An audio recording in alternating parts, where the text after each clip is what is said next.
Well, hey there, Bronco fans. Danny here from Bronco Planet.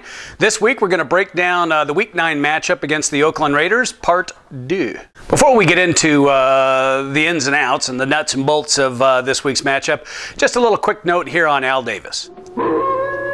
Yeah, it's weird. You know, it's so easy to hate the Raiders. It's like putting on your pants in the morning. But with Al now gone, it's just a little bit different. I'll always hate the Raiders, but with Al, it just isn't the same. So, enough about that. Let's get on to this week's matchup. All right, for those of you that remember the first game with the Raiders, it was a Monday night, opening night actually. The nation saw a 2011 Denver Broncos take on these hated Raiders in a 23-20 loss. You know, what ticks me off about that game is I showed up chewing bubble gum and ready to kick ass, only to find out I was all out of ass. I saw Sebastian Janikowski boot a 63 NFL record tying field goal. I saw Darren McFadden run all over the Denver defense like a bum on a bologna sandwich. And Kyle Orton couldn't ignite the offense with a gallon of gas and a box full of matches. You know, a loss is a loss, but it always stings a little more at the hands of the Raiders. Well, here we are, 9 weeks later, and a lot of things have happened. Kyle Orton is gone, and now it's Tim Tebow's team. Al Davis was the owner, and well, now he's not. Carson Palmer, he's a Raider, while Brandon Lloyd is a Ram. And I lost $50 to my wife when she bet me I couldn't fit into one of her thongs. You don't want to see that picture. You know, the Broncos right now are much like a ride at Elitch Gardens, but this week-to-week roller coaster business is just killing me. Tebow took the nation by storm with his first win a couple of weeks ago, and come Monday morning after, everybody on the planet seems to be Tebowing. The Lions come to town, and then a week later, Tebowing is turned into more like T-DOH-ing. And with that said, we're right back to square one. But I think I need to bring some clarity to this whole Tebowing deal. And now work with me here. There's Tebowing, there's Tebowing, and there's T-DOH-ing. Okay? Tebowing, the act of doing something great. As in, there's a touchdown. Hey, it was 3rd and 8 and he picked up the first down. That's Tebowing. Tebowing, the act of dropping to one's knees and giving thanks to the big man upstairs for all the things that we have in life. And finally, there's T-DOH-ing, which is what we pretty much saw last week against Detroit. Interception, pick six, fumbles, and decisions where to go with the ball. T-DOH-ing. Here's another good example of T-DOH-ing. This guy here. What are you, like 40? You know, it's time to move out of mom's basement and give the invisible cloak and cast in a spell deal a rest. Let T-Bowers T-Bow, let Tebow T-Bow, let T-Bowers bow, and let T-Doh T-Doh. But I hear a song in there somewhere. Well, hopefully that will save you all the confusion. So the next time Tim Tebow drops to one knee and starts to pray after throwing a pick six, you'll know why.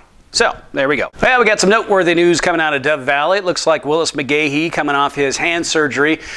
He's been practicing this week. Looks like he will be available for the Broncos. And let's face it, we're going to need a guy like Willis to pound that ball. Well, I don't know if you want to call it good news, but after what Darren McFadden did to the Broncos in Week 1, turns out he's got a pretty boogered up foot. That's the word of the day, folks. Feel free to use it in a sentence. Boogered up foot. Kind of iffy if he's going to play or not.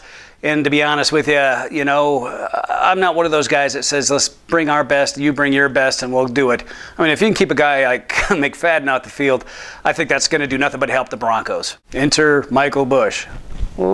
Carson Palmer has had a couple of weeks to try to get things straightened out as the new quarterback for Oakland.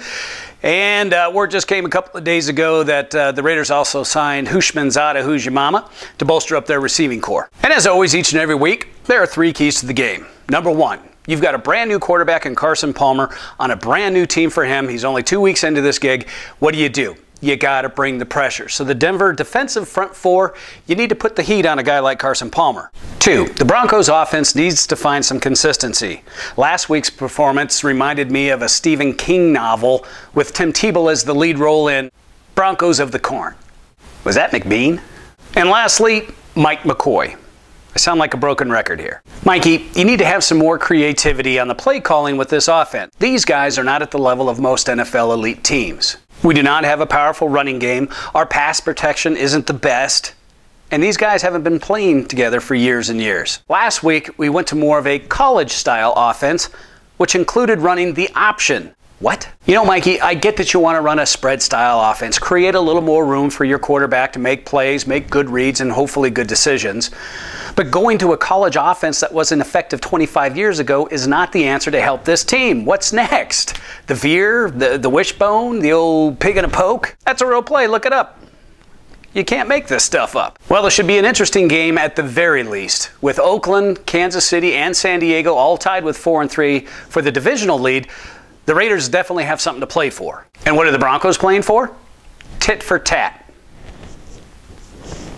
Weird, there's no picture or video up on that one. And what I mean by that is that the Broncos owe the Raiders. And we'll see Sunday if they collect on it. As always, thanks for watching. Be sure you follow us on Twitter and Facebook. As a matter of fact, we've got a Bronco Planet channel up on YouTube right now. If you subscribe to that and just click on the little option buttons, you can actually get new videos sent right to your email, or you could just join us right here at BroncoPlanet.com. So for Frankie, Patsy, Johnny, and Miss Stein, our Bronco Planet masseuse, this is Danny, and we'll see you soon.